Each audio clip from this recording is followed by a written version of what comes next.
literally is no Oxford type. I mean, I know everyone thinks there is, and before everyone comes, they have that kind of idea in their head. But it's just so not true. Yeah, and there are like so many societies and clubs and like sports things to do. You just never get bored.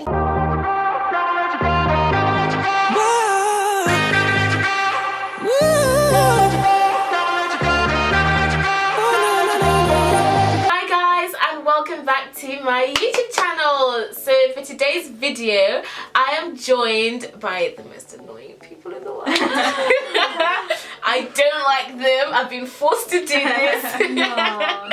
No, favorite people would be. Oh, we shouldn't stand for this. Imagine you guys were finally leave it. I'm joined today by my two wonderful friends, Malala and Kia. So hello, my name is Malala and I am first year student of PPE at Lady Margaret Hall. Hey, I'm Kia. I'm first year PPE at Lady Margaret Hall. And what is PPE, girls? Okay, PPE is philosophy, politics and economics. Yeah. And we're going to talk about our journeys, how we got into Oxford, and just tell you guys why you should apply and just kind of demystify some of the processes about how we chose this university and also how we chose our courses, because as you can see, our courses are quite unique. Yours isn't unique, but it's the combination is unique. Yeah. You wouldn't just wake up, like I was saying to Kia, you don't wake up one day and say, I want to do philosophy, politics and economics as one subject. It's a bit random. So we're going to talk about that process and how we ended up choosing those subjects and coming to this university. So you guys know my story already because it's in the other video, but I'll just go over it briefly. I came to Oxford because of the foundation year, and because Lady Margaret Hall was the only one running it, I applied to Lady Margaret Hall, and then I just grew attached to the place. So when I came to apply for my real undergraduate course, I naturally chose Lady Margaret Hall, and also I'd studied classical archaeology and ancient history on the foundation year, so it just felt like the next step to carry on with that subject. So I chose Lady Margaret Hall in Oxford because Oxford is closer to Birmingham, which is where we live, and also it's a prestigious place and you have amazing people here, and Lady Margaret Hall is the best college within Oxford because it has beautiful gardens, of course, amazing people like me and Kia, and also I like the subject as well, PPE. It is a good combination. I could not study just one subject, like I couldn't study economics or just philosophy or just politics. I need like a combination of the three. So I didn't really know anyone who applied to Oxford before I came here. My school's quite small, not many people apply. There's a couple of people who've got in, but I didn't really know them that well. But yeah, I thought PPE you can only do it at Oxford rather than Cambridge, so Oxford it was a given. But yeah, PPE is a subject. Each of the components really, it was really interesting. And so doing them at A-levels, I realised that's what I enjoyed and that's what I wanted to do in the future. And so I came to the open day, looked around. I chose Lady Margaret Hall because the gardens are absolutely beautiful. People here were so friendly. It's just amazing. The best college. So how did you girls find the application process, like the idea of applying to university? Obviously everyone's pressures were different. Like you said, not a lot of people from your school had came to Oxford. Obviously this was a big pressure for you because the world was watching to wait to see like, where are you gonna go? Are you gonna go? What are you gonna do? And for me it was a different pressure. No one in my school had ever been to Oxford or Cambridge, and I was the first, and I was on the foundation year. The process of applying to university was quite easy. Ucas is this very, very, very self-explanatory process. So I think the thing that was harder for me was actually picking the universities, because going to see all of them wasn't really an option for me. It was kind of hard to say, next week I'll be in Exeter, the next week I'll be in Durham, go to Scotland to go and check. I couldn't go and visit every university, so I had to go off of what it said on the internet, and I think that was what was difficult for me. I think all you do is like the teachers write their statements, and like you write your own personal statement. You get your predicted grades on that, your GCSE grade record.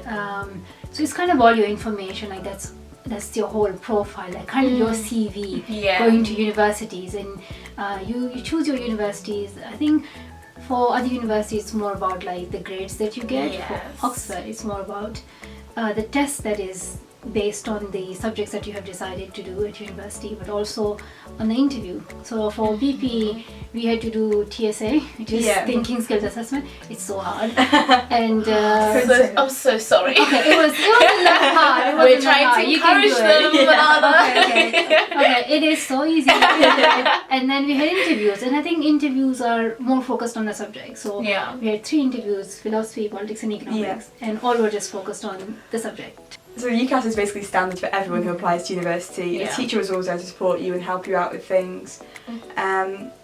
So I applied to Oxford, which was my first choice, Durham, York, Warwick and Manchester.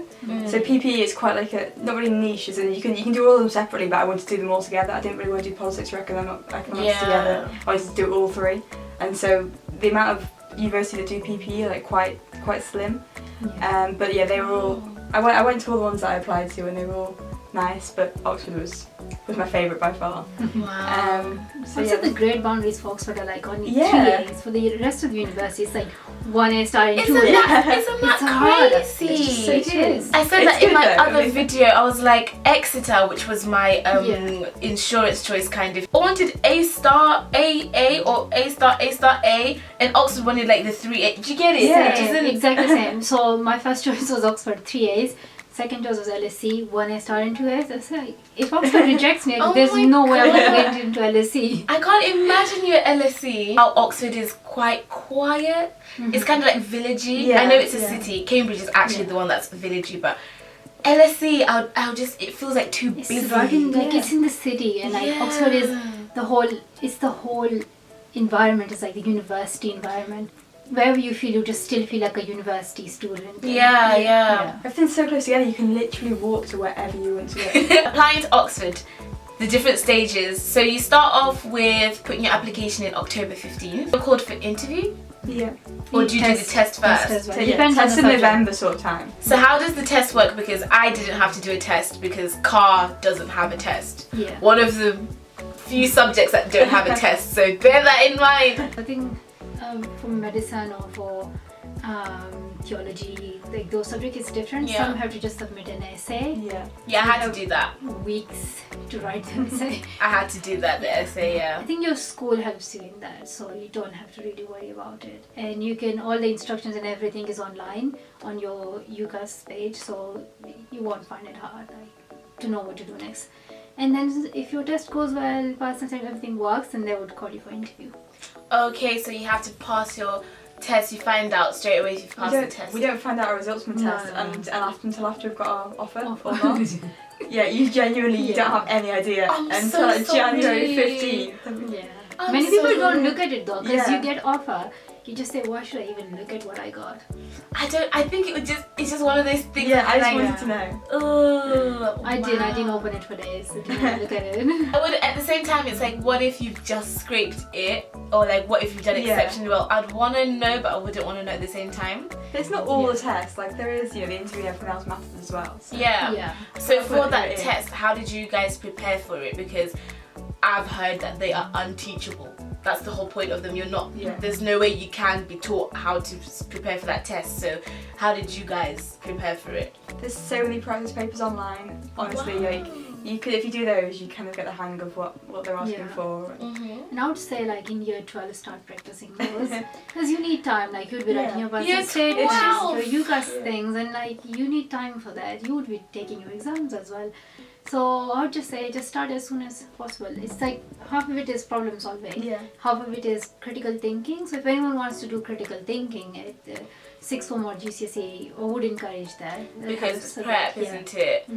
And then the next part after the test, you would have your interview.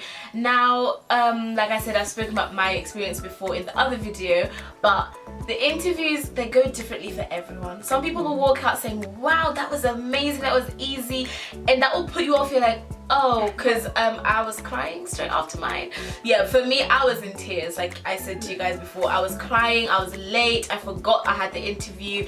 It was horrible. It was really hard, I'm not gonna lie. It challenged me, it pushed me. I felt like I didn't have anything else to say. They asked me a question, I was like, look, I don't know. I just don't know anymore. Like, just leave me alone, I just don't know. But that's the whole point of them. They're supposed to push you to a place where you just don't know the answer, and then that's when they'll see how you work. How do you work when you're faced with something that you've never seen before, and how will you cope? And that's what the Oxford environment is. Every week you're writing essays on things you have never ever encountered, and you have to just step over that hurdle. How was the interviews for you guys? The philosophy interview, honestly, I genuinely had no idea. It was just quite tragic. The economics one, philosophy one, politics one. I found economics one so hard. I just have no idea about that. Economics is just, even though I did for A levels, and I still found the interview hard, and I just didn't like it. But it's more like subject focused, and then never gonna ask you anything that you know. So I had philosophy first, and it was the worst interview by far. And I came out and I was like, that's it, like, it's over. But by that point I was like, well, I can't really get any worse, so I may as well just like give it all I've got and just see what happens. And the other two were a lot better. It's just basically a mock tutorial. That's the application process covered. So what advice can we give to students who are looking to apply to Oxford but are kind of scared because number one, they don't think that they'll fit in here, or number two, they just don't think that they're the Oxford type? Because those are the questions I get the most in my emails and DMs. There literally is no Oxford type. I mean, I know everyone thinks there is, and before everyone comes they have that kind of idea in their head, but it's just so not true. As soon as I came for the open days, I was like, wow, like people are so friendly and normal. Like, I didn't expect that, but absolutely everyone's so friendly, everyone's lovely. You can never be put off by what you think it's going to be like, because it's honestly not like that. And also, like, you would find something that would just keep you busy and you would find interesting. Yeah. And there are like so many societies and clubs and like sports things to do. You just never get bored, and something to do always. You'll find friends. And this is the queen, the queen of doing things every single day. Well, what are you doing today? Well, I've got to go and do this talk, or I'm going to go meet this friend, or go to dinner with this. She's always doing things like... They have to do things. They can't be doing essays day and night. I know, but like, I can't manage it. You're already doing it. I need advice. I see you having dinners. Yeah. Okay. Touche. I get it. The advice I'd give to the people who are kind of nervous about the application process: don't be afraid to ask for help. I know that some schools like mine, I mean, they didn't really know how to fully support me, so I just had to look on the internet. I had to ask different people for help, try and reach out to people that might have known someone or something like that, because knowing someone will really, really put you at ease. Or watching YouTube videos like this, where students give you advice, you know, like, just don't be afraid to investigate and ask for help. I think that's the most important thing. And have confidence in yourself.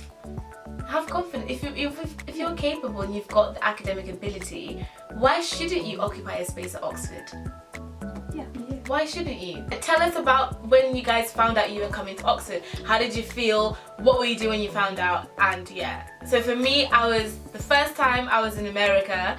So I found out through the email. It was like 5 in the morning. I woke up early, kept refreshing Ucas. That was the first time, and I was crying and I was calling my family. It was 5 in the morning in America, like I wasn't at home. And then the second time I found out I got into Oxford, I was here at Lady Margaret Hall in Alan's office, and he was like, V, open your letter. What does it say? And he knew, so he was like, open it. And I was like, I was crying, and I got in. So that's where I was. Where were you? I literally don't remember. I think probably it was like so we had to go to our school to collect our results. But you can like open the Ucas website in the morning. I think around like 8 o'clock they put it on the website. So you can go and check, and I just went there and I just saw like, congratulations, you have been accepted. I said, wow. Then I was fine, because it's so hard to like go and like open the envelope and see what grades you have got. You don't want to see that before you know the result. So if you know you have got in, you can then open the envelope. That's smart. I never thought of that. I would not look at my results and say, okay, I've got the grades. But like they can, I don't know, like they can still read if they want to, I guess. I don't know, like they can reject you. I don't know if you, or sometimes they are like nice and maybe they can accept you. You're right. Open your Ucas first, and then know if you got it or not. Yeah. It's just What so much about you? nerve-wracking going to school when you've seen already that you're in. Like, imagine not knowing and getting there and like literally shaking over this envelope, like having no idea. And the pressure is like once everyone knows, you Yeah. can't hide the fact that you're doing Oxford application process. Once Yeah. everyone knows you've gone for interview on results day, they're like, so. It's a big deal. Like, if you Yeah. get an offer, genuinely everyone is Yeah. kind of invested in it and they want you to do Mhm. well. So. Where were you when you found out? So when I found out I got the offer, I was at school. I didn't take the day off. Some of my friends took the day off to like see me. They just couldn't bear to face people. It was quite sad. Oh my god. And it was just my lunch break, and I was refreshing my emails, and then there was an email Aw. saying like, "Congratulations, we're going to send you a letter with your offer." And then my letter didn't arrive that day, and I was like, "Is this a mistake? Like, where is my letter?" But it came, and it was all good. So My heart, I could not cope with I was that. like, "Is this a mistake? Like, it must be." But, and then yeah, just at home on results day, refreshing Ucas. So if you are at home watching, please don't be afraid, and if your heart wants to go to Oxford, apply, or Cambridge, or anywhere. Just shoot your shot. Just make sure you do it, and you say, you know what, I'm gonna put my heart into this. I'm gonna take a step forward and just do it. And yeah, if you are feeling apprehensive, or you want advice, or you want me to just talk to you or reassure you, please reach out to me via any of my social medias. I'm more than happy to help. And thank you so much, girls, for coming and telling us your Oxford stories, because this place is actually like Planet Mars to people. Yeah. It really is. So I hope we've done something. Don't know what we've done, but I hope we've done something. Have a good day, have a productive week, and we'll see you when we see you. Bye.